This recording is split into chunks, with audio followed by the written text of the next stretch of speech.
Remise de certificats à 100 jeunes bénéficiaires d'une formation en entrepreneuriat ce vendredi à la Blue Zone de Kaloum, initiée par le comité d'orientation stratégique du projet Bossège sous la tutelle du ministère de la Jeunesse. Cette formation s'est tenue du 22 au 24 mars. Elle permettra aux jeunes diplômés sans emploi de se relancer dans l'entrepreneuriat. Abdourahmane Ba et Ibrahima Assouma.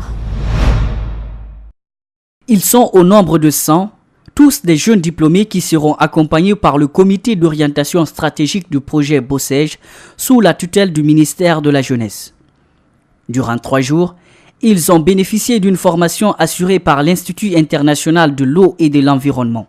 L'emploi des jeunes constitue une priorité pour le gouvernement, du Premier ministre chef du gouvernement, Dr Ibrahima Kassir Fofana, sous l'impulsion et la vision du président Alpha Condé qui a dédié ses mandats à la jeunesse et aux femmes et qui met les jeunes au cœur de sa stratégie de développement. Financé par la Banque mondiale à hauteur de 20 millions de dollars pour une durée de 6 ans, ce projet vise 18 000 jeunes en formation initiale et 2 800 jeunes diplômés sans emploi, soit un total de plus de 20 000 jeunes. C'est une initiative du gouvernement guinéen qui vise à renforcer l'employabilité des jeunes et à faciliter leur insertion dans le monde du travail. La Banque mondiale étant une institution d'appui au développement, nous finançons ce projet-là sur la base de d'une requête du gouvernement guinéen. Parmi ces 100 bénéficiaires, 25 porteurs de meilleurs projets sont retenus pour suivre une formation intensive de 8 semaines, à l'issue de laquelle 10 meilleurs plans d'affaires seront accompagnés durant 12 mois par le biais de l'incubation.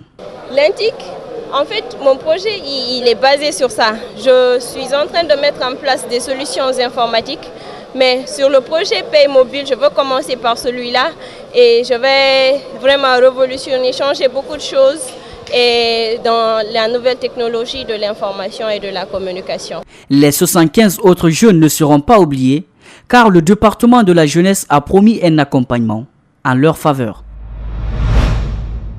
Fin du projet global MCSP en Guinée. À cette occasion, une cérémonie de clôture a été organisée ce jeudi à Conakry pour présenter les principaux résultats obtenus. La réalisation de ce projet après 2 années d'activité en collaboration avec le ministère de la Santé, c'est un programme financé par l'USAID dans le cadre du renforcement du système sanitaire en Guinée. Ouminatou Sidibé. Le projet global MCSP appuie depuis 2016 le ministère de la Santé dans les régions de Conakry, Kindia, Boké et Zirekoré dans les volets de l'amélioration de la qualité des services de santé. Dans ce programme, des résultats comme la prévention et le contrôle de l'infection dans un pays qui a été frappé par le virus Ebola ont été ainsi atteints. Le constat général, c'est que nous sommes arrivés à obtenir les résultats qu'on avait escomptés et donc les résultats ont été atteints, largement atteints. Et nous sommes fiers de l'ensemble des parties prenantes qui ont contribué à l'atteinte de ces résultats. Le projet a développé des activités de terrain en collaboration avec des établissements sanitaires et des structures de l'administration centrale et déconcentrée. Le représentant du ministère de la Santé rassure la consolidation des acquis au profit de la population. Pour notre part, par ma voix, le ministère de la Santé ne ménagera aucun effort pour mobiliser les ressources nécessaires et coordonner l'ensemble des interventions pouvant consolider les acquis probants de ce projet au bénéfice de la population. Cette assistance va combler les déficits enregistrés par le ministère de la Santé, rappelle la représentante de l'USAID. Cette assistance va contribuer à réduire le déficit qu'a enregistré le ministère de la Santé dans la gestion, mobilisation des ressources, clarification des ressources humaines pour la prise en charge des femmes et des enfants. Et le succès aussi, notre succès a montré cette modeste contribution dépendra fortement sur la collaboration et l'engagement des prestataires, des équipes cadres des districts et aussi le ministère de la Santé pour assurer une appropriation des acquis et assurer aussi la pérennisation de cette activité. Le montant global de ce projet s'élève à 2 750 000 $. L'actualité, c'est aussi le lancement ce samedi de la campagne d'assainissement dénommée Participation citoyenne dans la capitale. Cette stratégie qui vise à débarrasser Conakry de cet état d'immondice est appréciée par les citoyens. Dans la commune de Ratoma, les organisations des femmes balayeuses viennent d'être outillées par le projet Instadra pour gagner le pari. Malik Siangana Kamara, Abdoulaye Kamara nous signe ce reportage. Tous contre l'insalubrité à Conakry, c'est l'objectif que se fixe le gouvernement Kassory. Il annonce le début de cette campagne d'assainissement dès ce samedi 30 juin avec l'implication de l'ensemble des citoyens de la capitale. Cette stratégie qui vise à rendre la capitale propre est bien accueillie par les citoyens. Je pense que c'est une bonne chose, c'est une très bonne nouvelle, mais je pense que si ça continue, ça va nous permettre de rendre Conakry propre. Je pense qu'il faut passer par la sensibilisation, il faut préparer les gens pour cette politique. Bien avant, le gouverneur de Conakry avait invité tous les chefs de quartier pour échanger sur comment vaincre l'insalubrité. Ensuite, sensibiliser chacun à bien gérer les ordures dans les ménages. L'Agence nationale d'assainissement et de la salubrité publique n'est pas en marge de cette campagne. Il faut que les ménages, les pères de famille, les jeunes, chacun devant chez lui, sortent, faire le curage, balayer et regroupe les ordures que l'ANASFI viendra ramasser en rapport avec le ministère des Transports publics, des TP. Les femmes balayeuses des Ratoma organisées en coopérative sont aussi engagées à rendre leur commune la plus propre de la capitale. Pour encourager leur activité, elles viennent de bénéficier de 3 tricycles de la part du projet Instrada. Tout d'abord, nous, on s'occupe des personnes qui travaillent. Donc, on cherche de leur donner un travail digne et sûr et plus salubre aussi. Donc, on a commencé en leur remettant des kits de protection individuelle pour faire si que leur travail puisse être mieux protégé. À travers l'aide à les personnes qui travaillent, bien sûr, on voudrait bien aussi tenter de maintenir salubre la ville aussi. Dans les mesures prises par le gouvernement, le dernier samedi de tous les mois sera consacré à l'assainissement et sans circulation routière de 6h à 11h. Excepté cette première journée pour permettre aux bacheliers de rallier les centres d'examen. Dans le même registre, l'opération d'assainissement de la capitale lancée récemment à Yataya se poursuit, mais assez lentement sur le terrain au niveau des ponts noirs, communément appelés dépotoirs. Par endroits, les ordures laissent à peine la circulation des véhicules sur les voiries. C'est un reportage grand format signé Makiso et Kerno Sadouba.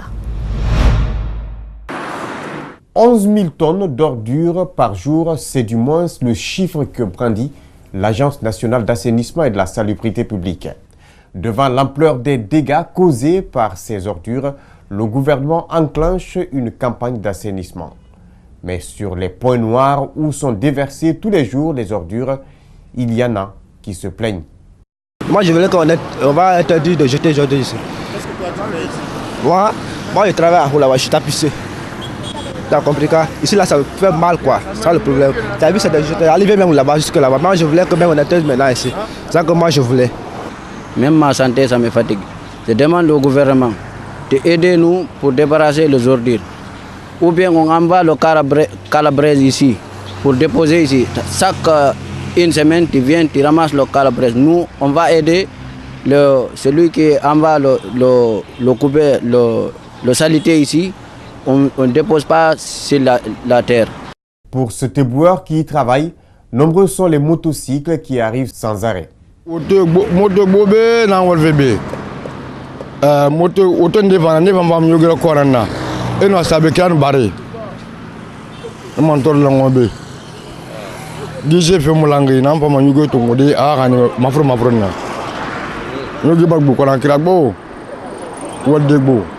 Nous avons rendez-vous avec les responsables d'une agence d'assainissement dans le quartier de Kobaya, commune de Ratoma. Ici, on estime que la campagne d'assainissement lancée par le gouvernement guinéen ne pourrait aboutir qu'avec l'association des PME à la campagne. C'est bon de lancer cette campagne d'assainissement, mais les PME globalement ne sont pas impliqués parce que ce sont les acteurs même du terrain. Et je vous dis, les difficultés vont commencer par rapport à ça. Par exemple, demain c'est le bac. Ils n'ont pas tenu compte de cette réalité. Ils devaient nous associer à cette campagne de sensibilisation. On a des difficultés de logistique, nous n'avons pas les matériels. C'est la période hivernale. Ils devaient nous associer par exemple à des hôpitaux. Il y a la décharge qui est là-bas, on peut verser les ordures, ça peut faire 1 mois, 2 mois, c'est pas débarqué. Et ça peut provoquer des accidents. Dans les ménages, les agents commerciaux se déplacent pour sensibiliser et expérimenter l'utilisation des poubelles. Nous avons un programme pour ramasser les ordures sur les clients. Et nous les expliquons un peu l'importance de la propriété. En dehors de venir prendre l'argent chez eux, en dehors de venir ramasser les ordures, je vous ai dit dans l'introduction que nous faisons de la pulvérisation. On a des clients que nous pulvérisons, ça les permet d'être en droite ligne avec cette histoire d'assainissement. Vous savez, les gens pensent que l'assainissement, c'est venir collecter les ordures. Il y a d'autres aspects. Il y a les douches qu'il faut pulvériser. Il y a les espaces verts qu'il faut entretenir. Tout ça, ce sont des volets de l'assainissement. Sanitel se distingue par rapport à ces critères.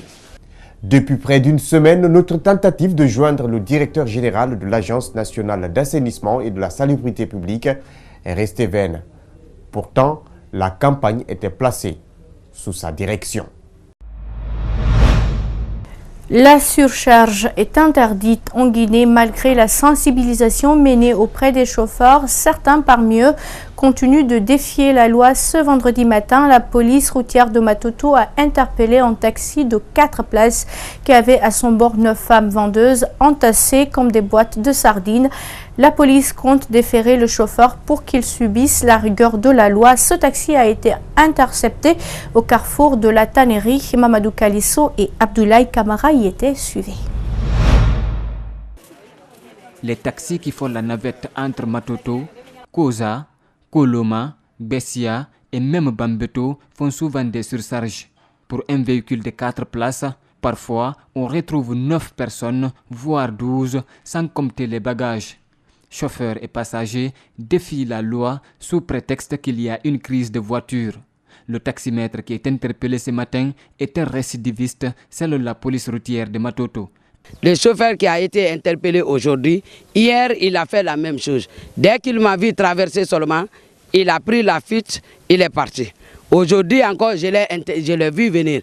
Dès que je l'ai vu venir, il y avait 2 véhicules devant lui. J'ai bloqué les 2 véhicules, j'ai envoyé mon agent pour monter dans le véhicule. On a tout fait pour qu'il envoie le véhicule, il n'a pas voulu envoyer le véhicule.